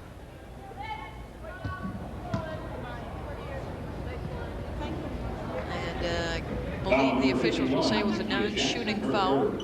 It's the third personal on Jackson. The white will have it out of bounds. Paige Redmond to inbound it. And a minor delay. Well, Demaya Walker laces up her shoe. Shaka Massey uses the backboard for 2. You know, I love that girl's name, Shaka Massey. I'm going to be saying that, I know, for the next 4 years when we do those college games together, Beth. Shaka Massey with 6. Massey will be headed to an Arkansas program that raised a few eyebrows this season. Oh, they sure did. And I'll bet Christy Smith, their great little freshman point guard from this year, is happy that Shaka Massey is going to be a target next year. Turnover for the white team, gives it back to the red.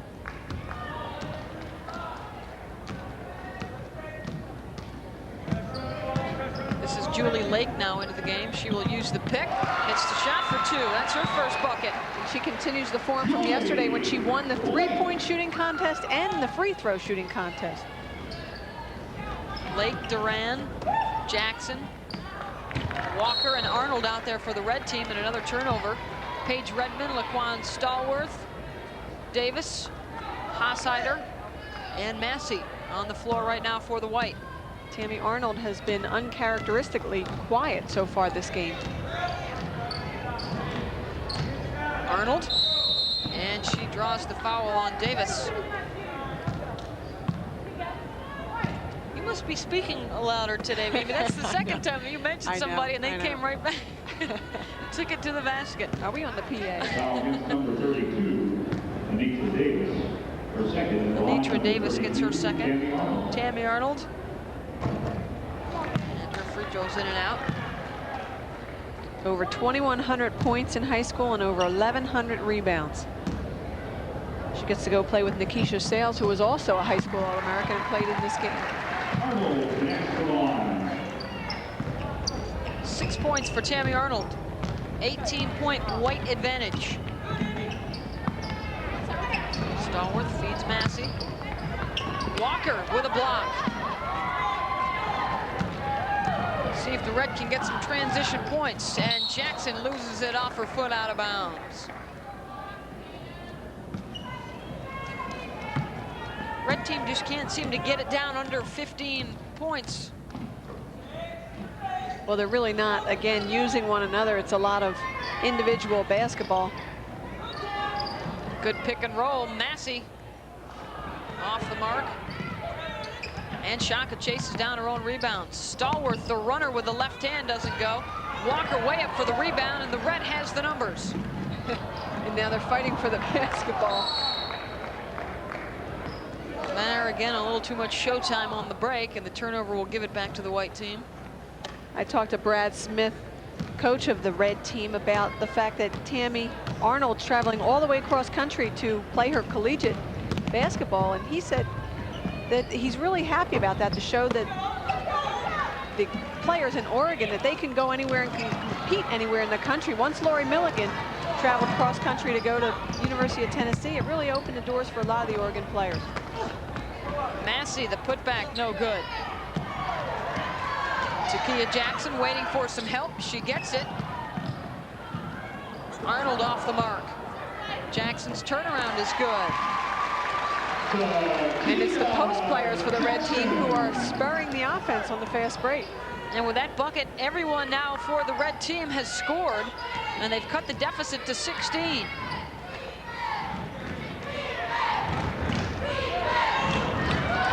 Miscommunication for the white team.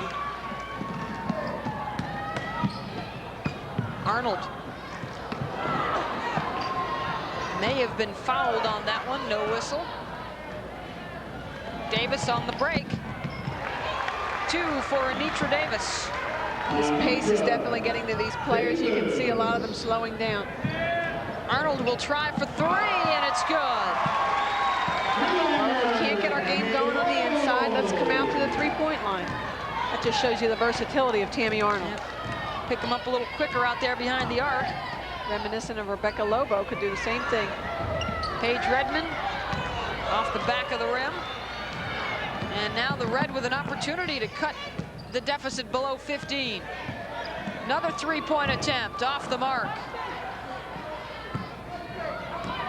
That one would have gotten the Red team up off the bench. Laquan Stallworth. I don't think the white team knows to use the clock and protect their lead. Ossider tries to save it, Jackson, and she's fouled by Redmond and will have to earn it at the line. Paige Redmond at 5'10", a little bit of a height disadvantage going against Takia Jackson at 6 foot. And Coach Breezy Bishop of the white team senses a little change in the momentum. She calls a timeout with 10:56 to go. It's the white by 15.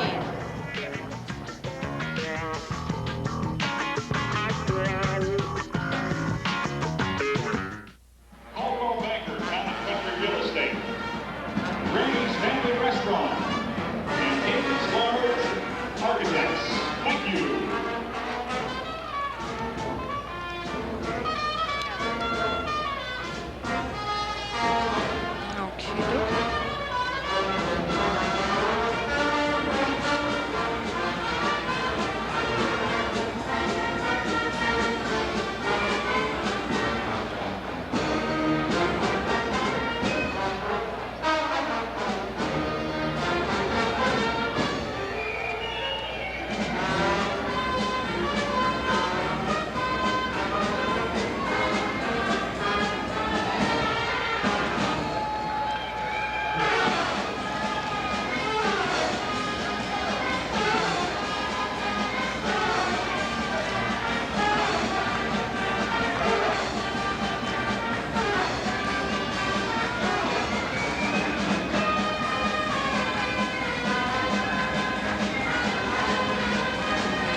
The red team trying to make a run at the white with just under 11 minutes to go in the second half.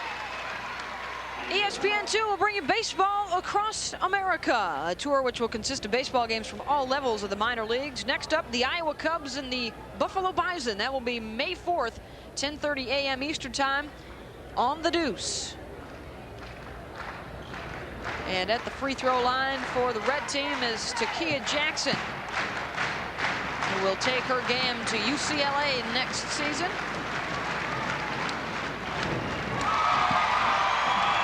Takia Jackson excels in the classroom as well as the hardwood. She has a 3.7 GPA. Graduates with quite an academic record. And she's also a 93% free throw shooter.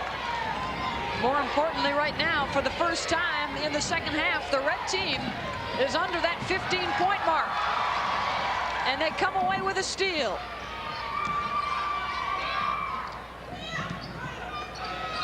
Demaya Walker, and she's fouled before the shot. That foul called on Shaka Massey. That is her 4th personal. Now Massey and Jamie Redd with 4. And Demaya Walker in good position. Nice turnaround jumper. And good follow through, which is what results in the foul. Dominique Canty has checked in for the white team. She's got 11 points.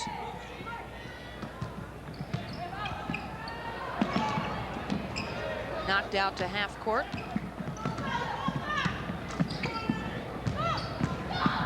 Duran, the leader, for 2. Duran's got 5.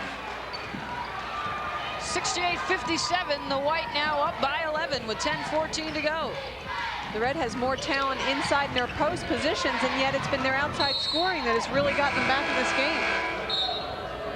Knocked out of bounds by Tammy Arnold. And the red team will bring in a new unit. Gaspar, Holsklaw, Red, Sparrow, and Davis. But credit that bunch that's headed over to the bench with turning the tide.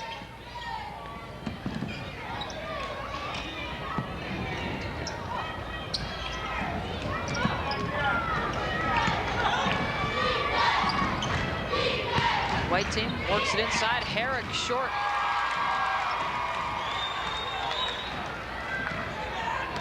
Shamiqua Holsclaw takes it to the hoop, draws the foul. Oh, they're going to say the shot's no good. I believe the official's waving it off. Yeah, that foul occurred way up in the key area and was not after the shot, but rather before the shot. Nice call by the official. Dominique Canty trying to get in position here and just sliding with Holsclaw, and that's why the call was a block and not a charge. Holsclaw comes up short. Go to rebound, Amy Herrick. Chanel Wright, blocked by Holsclaw. Shamiqua Holsclaw put a little exclamation point on that block by running a little bit after. Just take that out of here. Crowd now starting to pick up on the underdog Red squad to try to get them one back into it, but Amy Herrick quiet them down for the time being. I like the way that player really protects the ball down the low post. She keeps it high, number one. She uses her body very well, so the defense can't get a hand on it. Sparrow, another nice head fake. Stephanie White, the bounce pass to Canny. Now that was a great bounce pass by Stephanie White.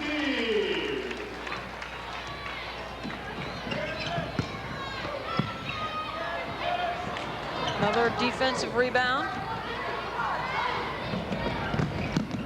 Right, the wing jumper. Jamie Redd up for the rebound, strong. Redd's going to take it all the way, and she draws the foul. That time, Dominique Canty was really in position, it seemed, and Jamie Redd took the ball right into her. Bob Koch and Brad Smith on the bench for the red team. You can see Jamie Redd and Canty couldn't have been more in position. Now, she turned at the last minute, but it really should have been a charging foul, if anything. I say a no call. Jamie Redd converts on the first. Her 13 points, leading the red team. Short on the second.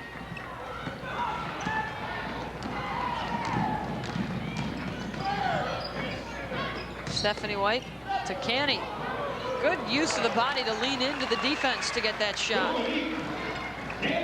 Dominique Canty really plays much bigger than her 5'9" frame would suggest. She leads all scorers with 15. Gaspar's follow-away no good. Holsclaw tries to punch it back up, doesn't go. And Dominique Canty was on the end line, so the red team will get it. Canty checks out. Paige Redmond returns for the white team.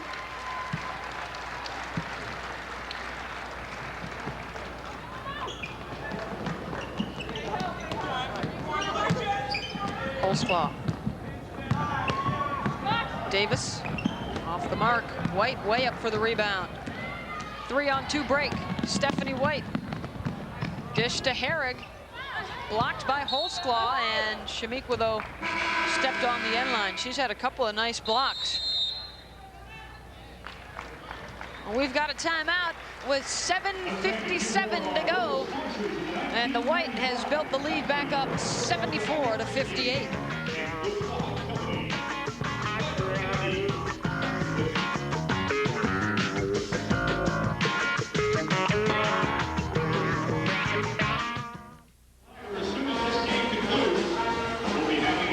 We have to pick the MVPs too. With like, I think 2 minutes left. They want to know. Patrick, do we get you the MVPs with like 2 minutes to go? Nan wants the MVPs with like 2 minutes to go. Should we just tell you? Or? Yeah, she came over at halftime and told us she wants one. She wants the red and the white MVPs at halftime. I don't know who. I don't know if I give them to you or who do I give them to. I'm not sure if she's going to come around or not. Hello.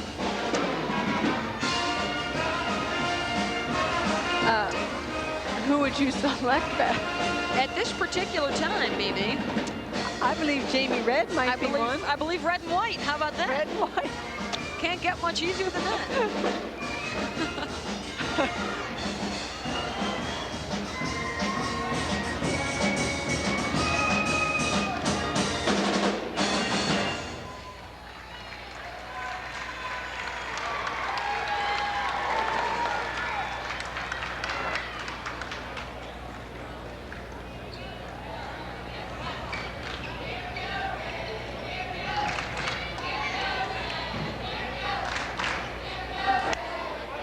The white 74, the red 58 with just under 8 minutes to play at the WBCA Nike Lady Foot Locker All-America Girls High School Basketball game in Altoona, Pennsylvania. Stephanie White and Jessica Gaspar. You know, the nice thing about this game is this is the start of some lifelong friendships for some of these players. They'll be playing with one another and against one another for the next 4 years. And it all starts right here. Jamie Red steps behind the line, short on the 3. And it's out of bounds. The red team will keep it. You're probably looking at a lot of players who will be playing internationally for the United States over the next couple of years. Olympic festival teams and whatnot.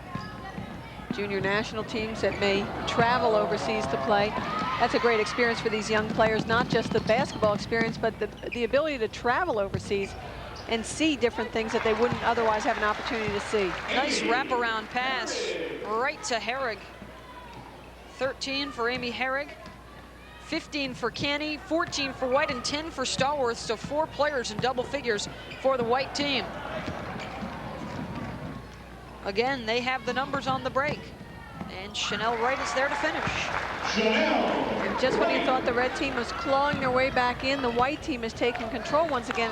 I'd credit Amy Herrig with doing a lot of the little things that don't necessarily show up on stat sheets, like getting the key rebounds and being there for a nice dump down to the post.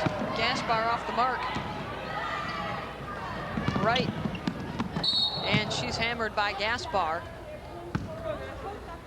Wright will go to the line to shoot 2.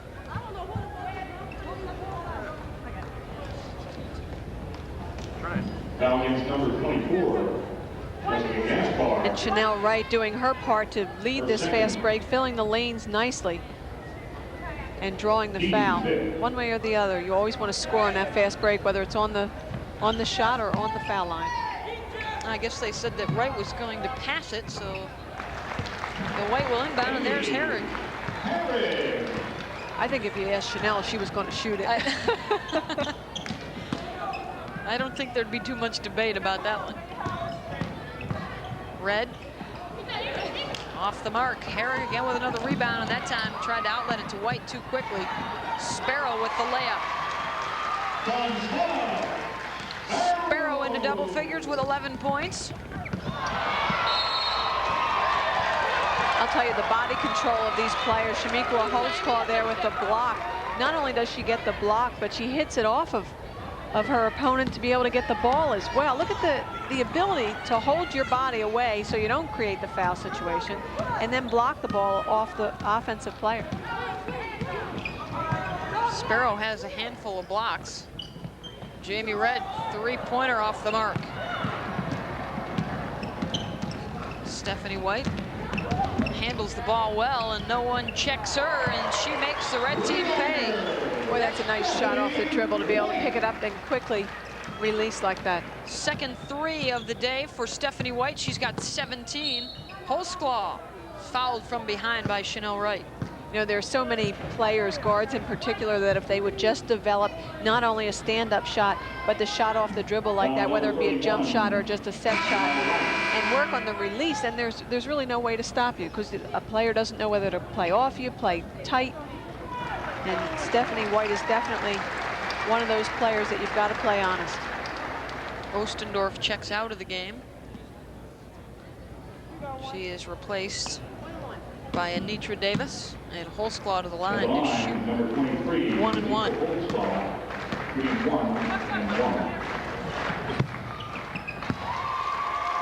Shamikwa Holtzclaw went to Tennessee for a recruiting visit, and I understand that Pat Summitt baked her an upside down or a upside-down pineapple cake, which was her favorite with the number 23 on it. They had her jersey waiting for her in the locker room. You know, that old sales pitch that works so effectively. Holzclaw gets both foul shots. She's got 6. Coming up on 5.5 now to play in the game. Hossider around and out, but she follows up her own rebound. You know, Michelle Hossider looks like the kind of kid that you would see out late at night on the basketball court under the lights, just shooting and shooting and shooting.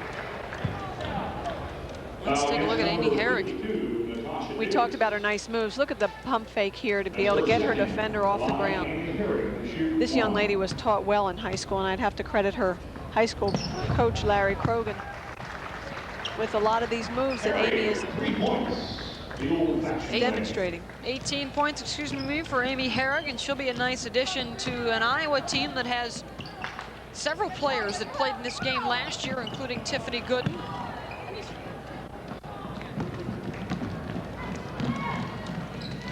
White to Hassider, and it's blocked by Holzclaw. Shemikwa now will lead the break the other way, 3-on-1, and Holzclaw will take it all the way for the layup.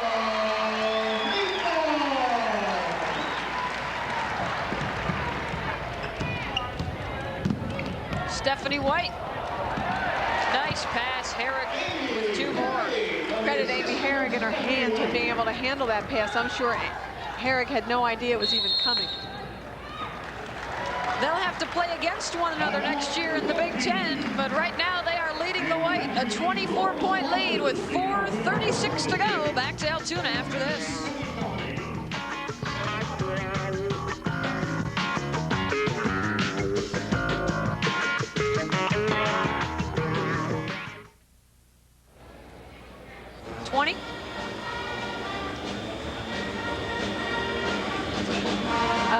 Yeah, I think so. Yeah.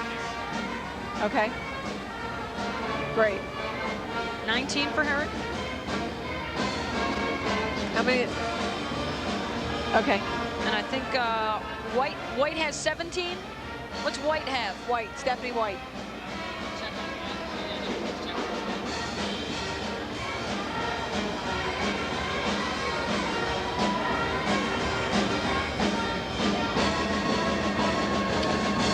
Are you taking that out of the break? Are we coming back to that replay? Yes. Okay. Gotcha.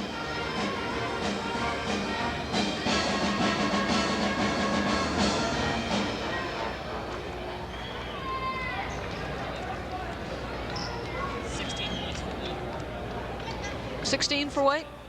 Doggone it, I'm off 1 apiece.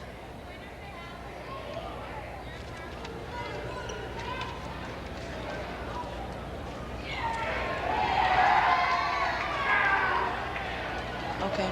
Am I promoting all of these, or just the top one, or just Saturday 6 to 9 Sportsnet?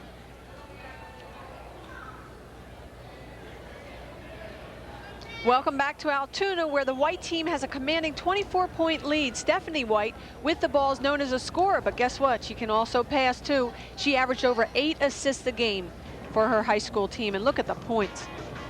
Averaged over 36 points a game her senior year. Not too bad at all. Tops in the state of Indiana. Stephanie White told us that she was the tallest player on her team at 5'10", yet she played the point position, and it sounds like she just about did it all, Beth. A little bit of everything for Seeger High School. There were a couple thousand people that waited in line to get into the game where she broke the Indiana girls high school scoring record, eclipsed Abby Conklin's record. Abby now a player at the University of Tennessee. In fact, the last 3 Miss Indianas have played in this game. Gooden being the other one from Fort Wayne, who's now at Iowa. And if that's a foul on Shaka Massey, that may be all for Shaka. 5 fouls for Massey, so she will head to the sideline. Gets a nice hand from the crowd here in Altoona.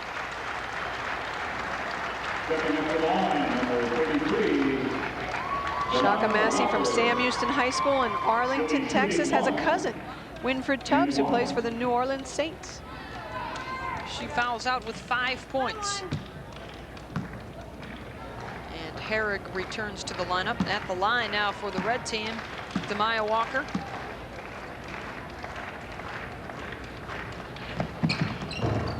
Short on the shot. She keeps it alive though, and then it's taken away. Chanel Wright. Herrig off the mark. This is Amy Duran. Jackson. End to end we go, and Wright is all alone, but Stallworth has it knocked away from behind, goes to Wright anyways, and goes for 2. Chanel Wright. 5 players on the white team now in double figures. Wright with 10. Now, you might think, Beth, that the white team would want to slow things down a little bit and pass the ball around a little, maybe get down to 20 on that shot clock. I guess they've gone for option number 2, which is run the other team right out of the gym.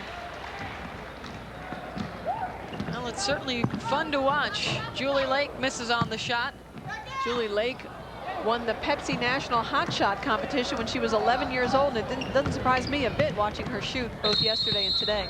Hossider fouled on the drive by Julie Lake. Foul against number 22, Julie Lake. Hossider will shoot a couple. Her first. Sports night coming up tonight on the Deuce at 6 o'clock. Join your hosts Susie Colbert, Stuart Scott, and Bill Pito, focusing on the sports news and highlights of the day. That's tonight at 6 on the Deuce. She'll be shooting 2. Not to put any pressure on Michelle Hossider, but she's the only one yet to score tonight, and there we go. Everybody's in the books. Michelle hits the first.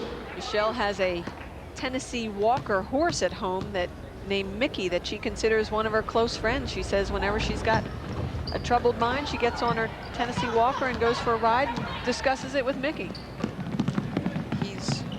He or she is counseled her well to this point. In an All-American game, that was Demaya Walker. I know that Seal Barry told me about her recruiting visit to Michelle's home, and they went all around. She lives on a 2,500 acre farm, and Seal Barry told me that she went from end to end of the farm and learned every name of every animal on the farm and really enjoyed herself. Stallworth, she draws the foul. I believe it's Amy Duran. Check that. Seal Barry being the coach at University of Colorado, where Michelle Hossider will play her collegiate ball, along with Aaron Schultz, who is also an All-American here in the high school All-American game. That foul was given to Tammy Arnold. That's the 3rd on Arnold, as Stallworth misses on the first shot. Laquan Stallworth will maintain the dominancy of in the guard area at Louisiana Tech. They've had such great guards over the last couple of years. Leon Barmore has really changed their style to accommodate the talent. Stallworth fouled on the drive by Lake. They have produced some terrific ones, including Kendra Neal, who is a former player in this game. And Demaya Walker trying to do everything she can to keep that ball alive, but unfortunately it's underneath her opponent's basket and gives them a chance at a layup. Lake fouling Stallworth, one of the 4 Lone Stars in this All-America game. 4 players from Texas this year.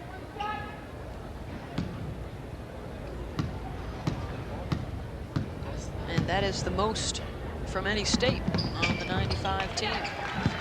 Stallworth connects from the line.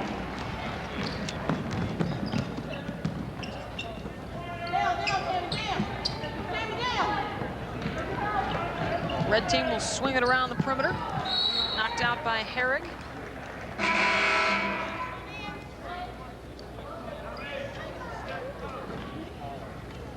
This is Paige Redmond checking into the game for the white team. Replaces Amy Herrig. Terrific showing for Amy Herrig. 6'4" center from Dubuque, Iowa. Nice move by Demaya Walker. She is really fluid, is the future of the inside game for women's basketball. Can turn and face the basket if need be, and yet is strong enough to just power her way up on her way to the University of Virginia to play for Coach Debbie Ryan, who will have a tremendous team next year.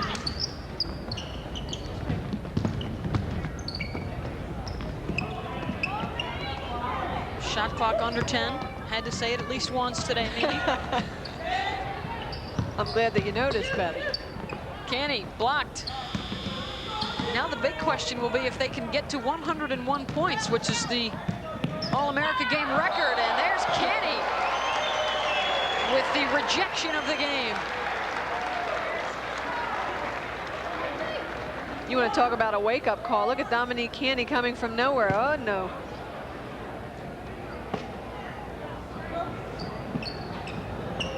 Julie Lake had no idea that was even coming. They can get bonus points when they can bounce it off a wall or into the first or second row. Unfortunately, there are no style points in basketball. Only buckets count. Now against number 32, Anitra Davis, their third. Zakiya Jackson to the free throw line. The foul's on Anitra Davis. Zakiya Jackson.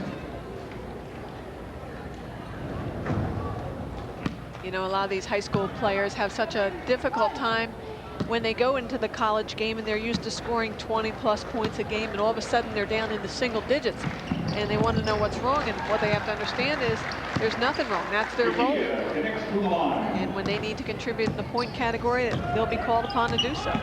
Well, I think it's safe to say, Mimi, judging from what we've seen today, that the college game is in good hands for another 4 years. Yeah, I'm looking forward to watching all of these ladies play. Stallworth gets the bounce. Stallworth. She's got 13. As the white draws closer to the century mark. Arnold does not get the roll.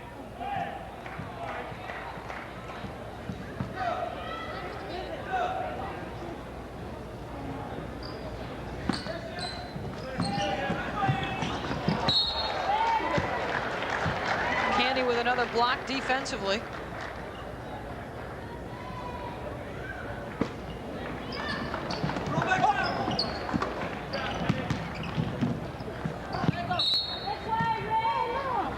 And the red will keep it.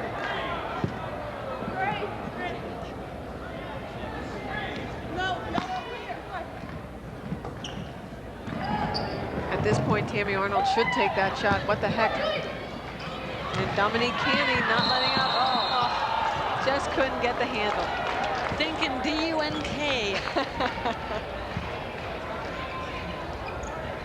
She had the rim on her mind on that one and forgot something on the way up. Duran's jumper. Good hustle by Redmond to take it away from Arnold. Laquan Stallworth on the break. Laquan Stallworth. 98-69.